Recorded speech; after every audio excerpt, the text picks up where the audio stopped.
Que a graça e a paz do nosso Senhor e Salvador Jesus Cristo seja contigo. Vamos continuar com o estudo do vídeo anterior. Nós iríamos ler o capítulo 10 de Hebreus, nos versos 19 e 20, mas nós tínhamos encerrado de explicar a expressão Santo dos Santos em Hebreus 9, verso 12, que não significa que ali Jesus teria ungido o Santíssimo, mas sim fazendo uma referência ao santuário como um todo. Mas assim como lá em Daniel 9:24, mas para recapitular, vamos ler de novo Hebreus 9, verso 12. Diz assim: não por meio de sangue de bodes e de bezerro, mas pelo seu próprio sangue, entrou no Santo dos Santos uma vez por todas, tendo obtido eterna redenção. Então nós levamos aqui em conta o seu escrito no original, como foi dito no vídeo passado. A descrição do vídeo vai ficar aí abaixo também, que existem várias palavras para se referir ao templo, ao santuário. Torrieron, o grego, para todo o complexo do antigo templo em Jerusalém.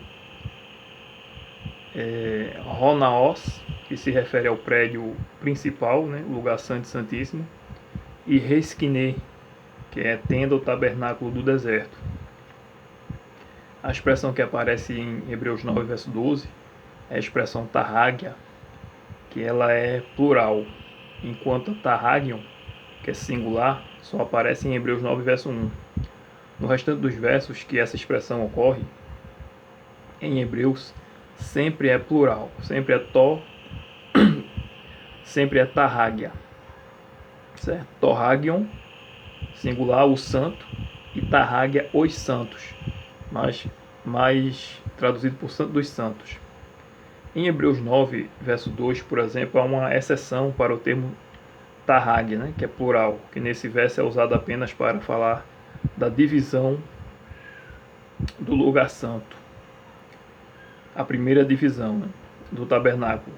Portanto, ali é plural, para dar ênfase, É um plural, chamamos de plural de intensidade, para mostrar que é muito importante, muito sagrado. Em Hebreus 9, 25, também é usada a expressão tarrágia, os santos, assim como é usado em Hebreus 9, 12, que lembra. Em Hebreus 9, 25 também é usado. Só que em Hebreus 9, 25, vamos ler de novo, parece que realmente há uma clara alusão ao dia da expiação. Portanto, ao lugar santíssimo, porque é dito o seguinte: nem ainda para se oferecer a si mesmo, muitas vezes, como o sumo sacerdote, cada ano, entra no Santo dos Santos com sangue alheio. Já que o sumo sacerdote entrava realmente a cada ano. Então aqui realmente se refere ao lugar santíssimo, ao dia da expiação.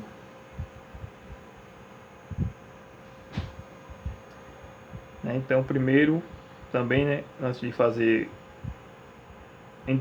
de entrar no lugar santíssimo, todavia ele tinha que passar também pelo lugar santo. Ele tinha que fazer purificação por todo o santuário, não apenas o lugar santíssimo, mas todo o santuário ele era purificado.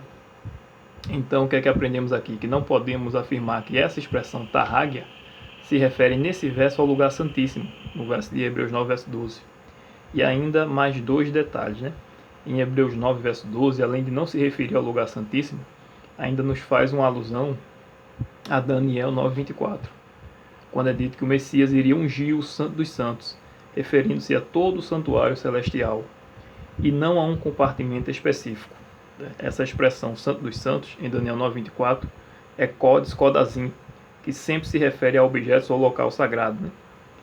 É a expressão para aquilo que é mais sagrado de todos. Então aqui em Hebreus 9, verso 12, Paulo está dizendo qual é o local mais sagrado de todos.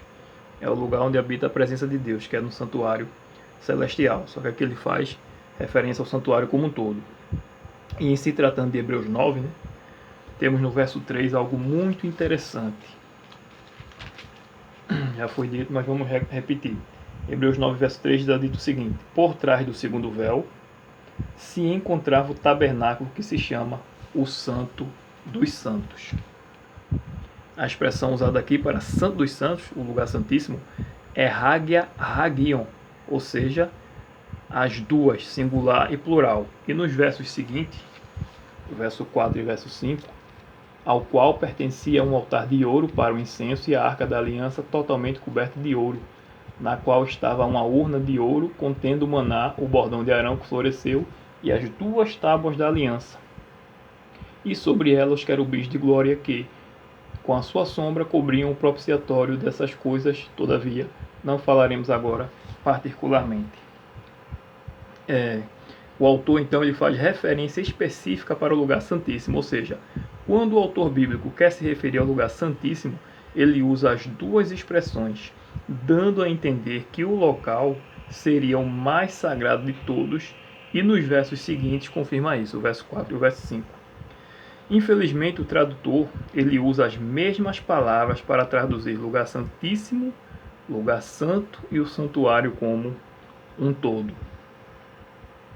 Portanto, em Hebreus 9:12 e 9:25, a referência a Santo dos Santos é para o santuário todo. Agora sim, vamos onde paramos, Hebreus 10, versos 19 e verso 20, para lermos aqui mais uma objeção sobre a doutrina do santuário.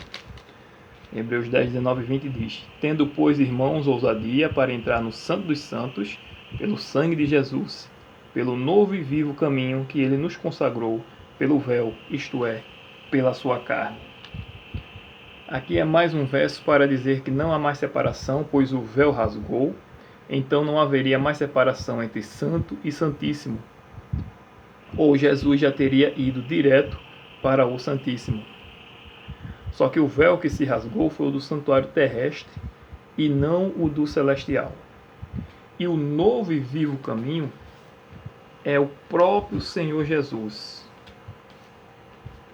Pois foi Jesus quem fez o sistema terrestre perder o valor e o véu representava a sua carne. Entra em função agora o santuário celestial. Era isso que o autor de Hebreus queria deixar claro. O santuário onde Cristo estava ministrando agora pelos hebreus e por toda a humanidade, o santuário celestial. Por isso que, enquanto nesses versos nos é dito que podemos entrar com intrepidez ou com ousadia no santuário celestial, Hagia, plural, né? Por causa do sangue de Jesus, tendo assim livre acesso ao Pai pela carne de Jesus, por seu sacrifício. Em Hebreus 6, 19 e 20, que é uma passagem similar que vimos também, nos diz que Jesus entrou por nós como precursor. E o que significa isso também? No Antigo Testamento, as pessoas não podiam entrar no santuário, o acesso limitava-se ao pátio.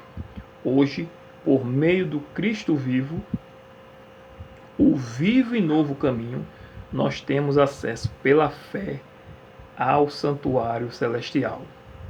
E isso também é uma alusão, porque no céu nós vamos entrar no santuário celestial. Lá em Apocalipse, no capítulo 7, por exemplo, e nos versos Apocalipse 7, versos 14 e versos 15, temos o seguinte: Respondi-lhe, meu Senhor, tu o sabes? Ele então me disse: São estes os que vêm da grande tribulação, lavaram suas vestiduras e as alvejaram no sangue do Cordeiro. João viu uma grande multidão, né? A qual ninguém podia enumerar, e o anjo estava explicando a ele quem eram. E o verso 15: Razão porque se acham diante do trono de Deus e o servem de dia e de noite no seu santuário, e aquele que se assenta no trono estenderá sobre eles o seu tabernáculo. O sentido, portanto, de Hebreus 10, 19 e 20 é mostrar que antes os adoradores não podiam entrar no santuário, mas hoje, pela fé, podemos, pela fé em Jesus. E por isso também nesse contexto vem o conselho de Hebreus 10, verso 25. Nesse contexto, de poder entrar no santuário pela fé. 10:25 diz o seguinte: não deixemos de congregar-nos, como é costume de alguns, antes façamos admoestações, e tanto mais quanto vedes que o dia se aproxima. Temos a promessa que no céu adentraremos no santuário celestial. Aleluia! Agora vamos ver mais uma objeção. Hebreus 9, agora os versos 12 de novo, 13 e 14. Não por meio de sangue de bodes e de bezerros, mas pelo seu próprio sangue, entrou no Santo dos Santos, uma vez por todas, tendo obtido eterna redenção. Portanto, se o sangue de bodes e de touros e a cinza de uma novilha, aspergidos sobre os contaminados, os santifica quanto à purificação da carne, muito mais o sangue de Cristo, que pelo Espírito Eterno a si mesmo se ofereceu sem mácula a Deus, purificará a nossa consciência de obras mortas, para servirmos ao Deus vivo. E Hebreus 10, verso 4. Porque é impossível que o sangue de touros e de bodes remova pecados. A objeção aqui é que esses textos estariam fazendo referência ao dia da expiação, por conta dos animais citados e da expressão tarrágia, para santo dos santos, que já explicamos que é plural e realmente se referia, ao santo dos santos. Em relação aos animais, seriam esses os animais usados no dia da expiação, o que daria a entender que Jesus já estaria exercendo a purificação do santuário na época de Hebreus. Só que quando lemos ou comparamos o capítulo 9 de Hebreus e esse verso de Hebreus 10, verso 4, com Levítico 16, que é o capítulo que trata especificamente do dia da expiação no Antigo Testamento, percebemos que, enquanto em Hebreus fala de bodes, bezerros e touro, Levítico 16 fala também de carneiro e não fala de touros. Então, não há uma identificação específica para o dia da expiação. É apenas um exemplo para se referir às ofertas de animais, sacrifício ritual como um todo. Vamos ler, por exemplo, Hebreus 9, mais uma vez, os versos 11 e 12, para ficar bem contextualizado. E também vamos ler os versos 15, 19 e 20 de Hebreus 9. Quando, porém, veio Cristo como sumo sacerdote dos bens já realizados, mediante o maior e mais perfeito tabernáculo, não feito por mãos, quer dizer, não desta criação, não por meio de sangue de bodes e de bezerros, mas pelo seu próprio sangue, entrou no Santo dos Santos, uma vez por todas, tendo obtido eterna redenção. Verso 15, por isso mesmo, ele é o mediador da nova aliança, a fim de que, intervindo a morte para a remissão dos transgressores que havia sob a primeira aliança, recebam a promessa da eterna herança aqueles que têm sido chamados. Verso 19, porque havendo Moisés proclamado todos os mandamentos segundo a lei a todo o povo, tomou o sangue dos bezerros e dos bodes com água e lã, tinta de escarlate e risopo, e aspergiu não só o próprio livro, como também sobre todo o povo, dizendo: este é o sangue da aliança, a qual Deus prescreveu para vós outros. Então veja, é uma referência ao concerto feito no Sinai. A antiga aliança, o Antigo Testamento, tinha um santuário que foi confirmado pelo sangue de animais, por meio do mediador da aliança, que era Moisés, que foi quem ungiu o santuário terrestre. Agora Hebreus contrasta a antiga aliança com a nova aliança, confirmada pelo sangue de Cristo na cruz, e o próprio Jesus foi mediador dessa aliança, ungindo também o Santo dos Santos, como diz lá em Daniel 9, 24, o santuário celestial, como bem diz também Hebreus 9 e o verso 12. Já lemos, eu acho que aqui umas 3 vezes esse verso. Portanto, não pode Hebreus 9, verso 12 e 13 e Hebreus 10, 4 falar do dia da expiação, mas sim, como lido, Hebreus 9, 19 e 20, que lemos agora, trata da confirmação da antiga aliança feita no Sinai. Lá em Êxodo 24, por exemplo, só para a gente ler,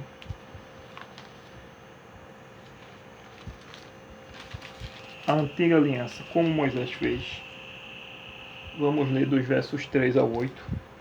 É dito o seguinte: Veio, pois, Moisés e referiu ao povo todas as palavras do Senhor Jeová e todos os estatutos. Então todo o povo respondeu a uma voz e disse: Tudo o que o Senhor Jeová falou, faremos.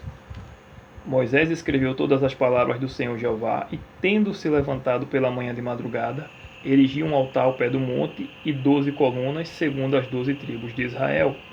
E enviou alguns jovens dos filhos de Israel, os quais ofereceram ao Senhor Jeová holocaustos e sacrifícios pacíficos de novilhos. Moisés tomou metade do sangue e o pôs em bacias, e a outra metade aspergiu sobre o altar. E tomou o livro da aliança e o leu ao povo, e eles disseram: Tudo o que falou o Senhor Jeová faremos e obedeceremos. Então tomou Moisés aquele sangue e o aspergiu sobre o povo, e disse: Eis aqui o sangue da aliança que o Senhor Jeová fez convosco a respeito de todas estas palavras. Então temos aqui a confirmação da antiga aliança feita no Sinai. Lá em Levítico 8, Moisés consagra os sacerdotes. Além disso,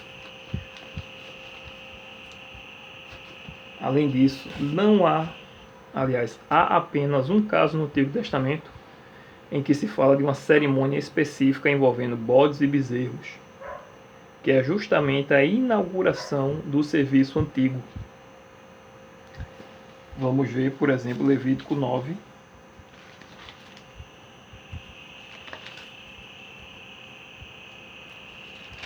Levítico capítulo 9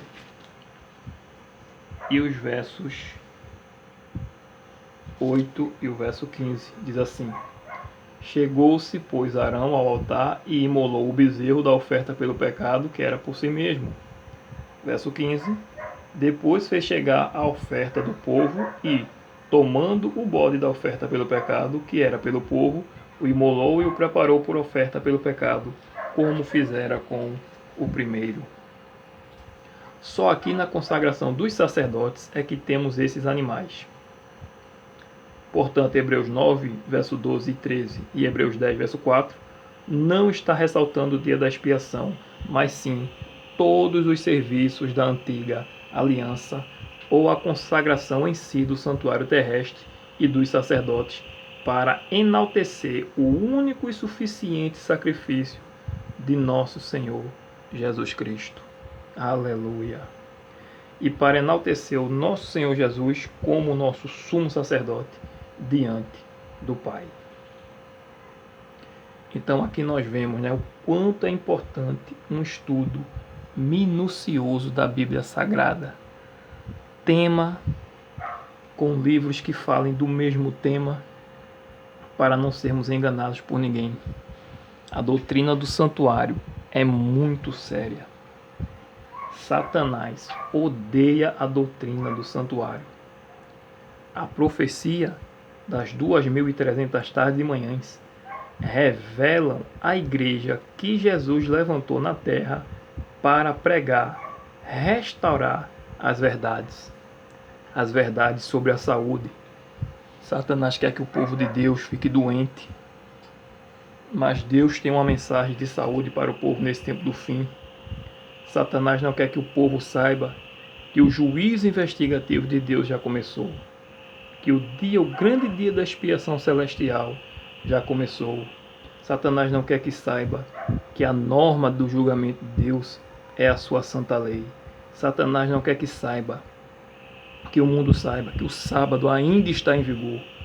O sábado é imutável e no céu, na eternidade, nós guardaremos o sábado. Ele não quer que o povo saiba disso, porque em breve ele quer implantar a sua lei. Ele quer implantar a marca da besta.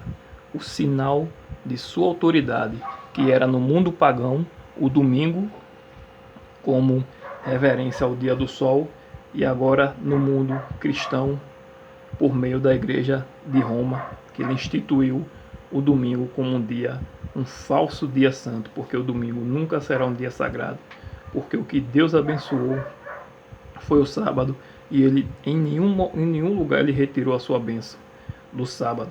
Então Satanás odeia essa doutrina do santuário celestial, porque nelas contemos muitas verdades, inclusive as 3 mensagens angélicas para esse tempo do fim: o juízo investigativo, a queda de Babilônia e a marca da besta. Isaías 58, verso 12 diz que Deus levantaria um povo para restaurar as verdades esquecidas. E hoje, a Igreja Adventista do Sétimo Dia, ela tem essa solene e importante mensagem para proclamar ao mundo: a mensagem do santuário celestial. E em Êxodo 24, Moisés vai ao monte, recebe as instruções de Yahweh e age como mediador da aliança, como vimos. Da mesma forma, Jesus, quando pregou aqui na terra, estava sendo mediador da aliança, da nova aliança. Vamos voltar para Hebreus, capítulo 9.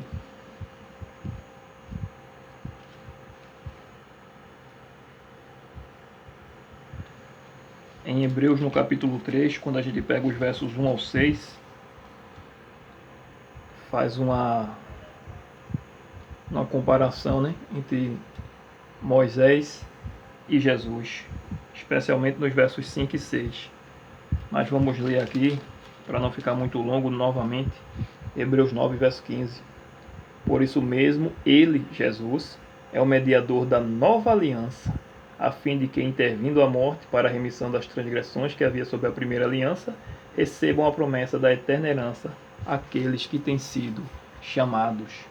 Será que você tem sido chamado por Deus para ser salvo, para servir a Ele aqui na terra? Então essa promessa também é para você, e essa aliança também é para você. Lá em Êxodo, no capítulo 40, Moisés ele levanta e unge o santuário celestial. Dos versos 1 a 8 de Êxodo 40, Moisés ergue o tabernáculo, o santuário.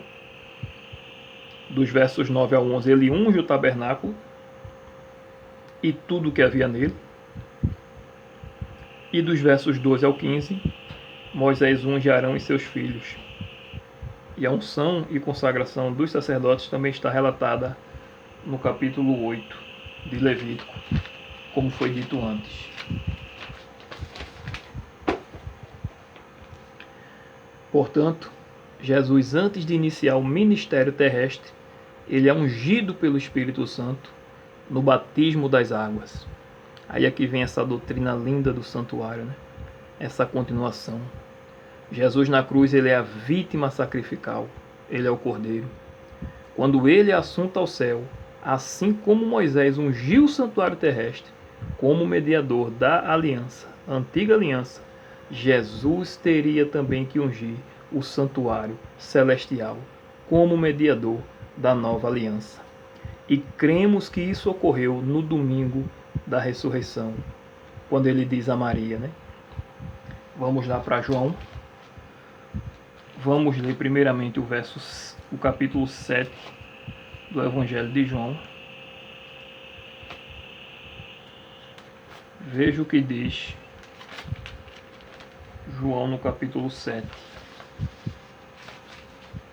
Veja que aqui nós temos uma luz do ministério celestial de Cristo.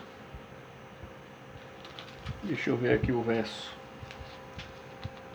João 7. Vamos ler a partir do verso 38. Jesus diz: quem crê em mim, como diz a Escritura, do seu interior fluirão rios de água viva. E o verso 39 explica: e isto ele diz com respeito ao Espírito que haviam de receber os que nele crescem, pois o Espírito até aquele momento não fora dado. Por quê? Porque Jesus não havia sido ainda glorificado. Aleluia. E aí lá em João, nesse mesmo evangelho, no capítulo 20,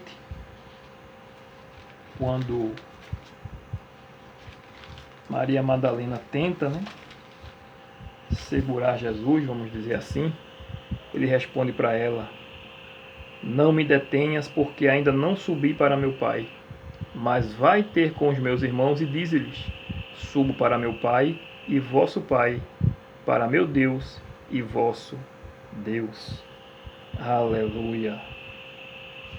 Então veja, naquele dia ele subiu ao Pai. Tanto é que aquele não permitiu que Maria Madalena o tocasse, mas quando ele voltou de ser glorificado, ele permitiu que os apóstolos tocassem, Tomé e os demais apóstolos. Então, pela tipologia do Antigo Testamento, como vimos em relação ao som do santuário, e pelo que está escrito em Daniel 9:24, entendemos que Jesus ungiu o Santo dos Santos, ou seja, todo o santuário celestial, no domingo da ressurreição, e volta aos discípulos passando com eles 40 dias. E assim como antes do sacerdote ser consagrado, Jesus ele passa um tempo e depois ele começa a oficiar como sacerdote. E assim entendemos que Jesus, quando é assunto ao céu em definitivo, após os 40 dias, com os discípulos, depois que ele passou 40 dias com os discípulos, ele então é consagrado e passa a oficiar o sacerdócio. E no dia do Pentecostes ele envia seus discípulos o Espírito Santo. Porque só depois disso é que ele é, de fato, glorificado, como lemos em João 7, verso 39. Por isso, no dia de Pentecostes, depois que ele é consagrado e glorificado, então, no dia do Pentecostes, ele envia o Espírito Santo. Aleluia! Que doutrina linda essa doutrina do santuário. Agora eu pergunto, aonde você ouviu falar dessa doutrina? Em lugar algum. Porque, como é dito em Isaías 58:12, Deus levantaria um povo para restaurar as verdades. E conforme a profecia das 2.300 tardes e manhãs, que o link também está abaixo, essa profecia revela tanto quem é o Messias, porque dentro dela temos a profecia das 70 semanas, como qual é o povo que Deus iria levantar no tempo do fim para restaurar a verdade depois de 1844. Portanto, só após a glorificação de Jesus, como lemos em João 7,39, após ele começar a oficiar como sacerdote, é que o Espírito Santo é enviado. Repetindo, na cruz, Jesus é o Cordeiro. Quando assunto ao céu, assim como Moisés ungiu o templo terrestre, Jesus unge o templo celestial e é consagrado e passa a oficiar como sacerdote. Só que em algum momento da história, assim como o santuário terrestre era purificado, o santuário do céu também seria, e Jesus passaria a oficiar também como sumo sacerdote.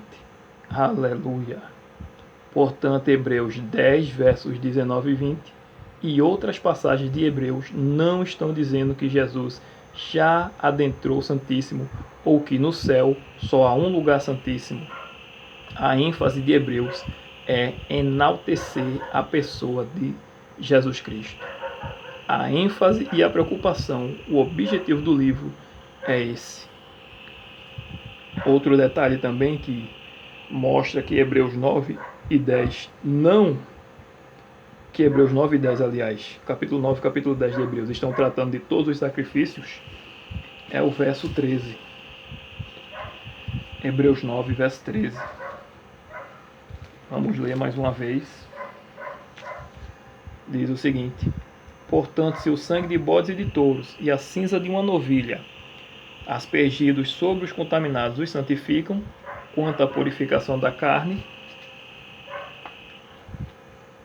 Aqui fala do sacrifício de uma novilha, me parece que era uma novilha vermelha, que nada tem a ver com o dia da expiação.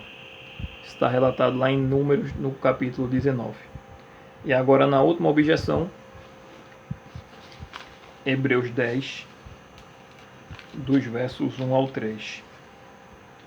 É dito: ora, visto que a lei tem sombra dos bens vindouros, não a imagem real das coisas, nunca jamais pode tornar perfeitos os ofertantes com os mesmos sacrifícios que ano após ano, perpetuamente eles oferecem. De outra sorte, não teriam cessado de ser oferecidos por quantos que prestam culto, tendo sido purificados uma vez por todas, não mais teriam consciências de pecados. Entretanto, nesses sacrifícios faz-se recordação de pecados todos os anos. Por falar em sacrifícios que se renovam todos os anos, então muitos deduzem que aqui é uma referência ao dia da expiação. Contudo, ainda que seja, o contexto é mostrar que o nosso Senhor Jesus cumpre todos os rituais, seja ano após ano, como era o dia da expiação, seja o sacrifício contínuo da manhã e da tarde, pois ele também é nosso sumo sacerdote. Hebreus 10, dos versos 11 ao 14 é dito: ora, todo sacerdote se apresenta dia após dia a exercer o serviço sagrado e a oferecer muitas vezes os mesmos sacrifícios que nunca jamais podem remover pecados. Jesus, porém, tendo oferecido para sempre um único sacrifício pelos pecados, assentou-se à destra de Deus, aguardando daí em diante, até que os seus inimigos sejam postos por estrado dos seus pés. Porque com uma única oferta aperfeiçoou para sempre quantos estão sendo santificados. Aleluia! Nisto o próprio Espírito Santo, que é enviado para convencer os pecadores e para dar poder aos arrependidos, o próprio Espírito Santo testifica, versos 15 e 16, e disto nos dá testemunho também o Espírito Santo, porquanto após ter dito: esta é a aliança que farei com eles depois daqueles dias, diz o Senhor, porei no seu coração as minhas leis e sobre a sua mente as inscreverei. Aleluia! A nova aliança, assim como a antiga, continua como sua base a lei de Deus. E, para encerrar, no livro de Zacarias, nós vemos a perfeita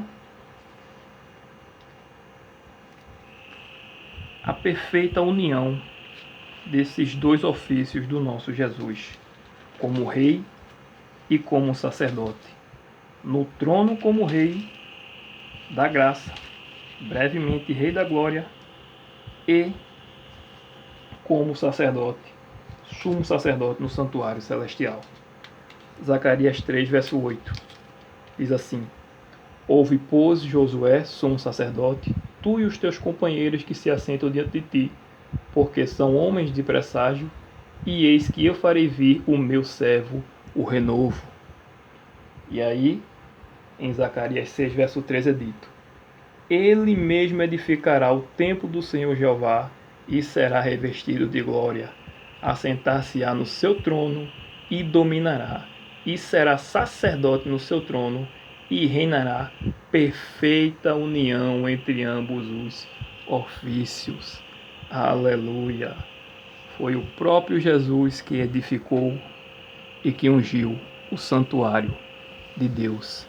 E hoje ele está à destra do Pai, intercedendo por mim e por você e por todos quanto nós estamos orando pela conversão.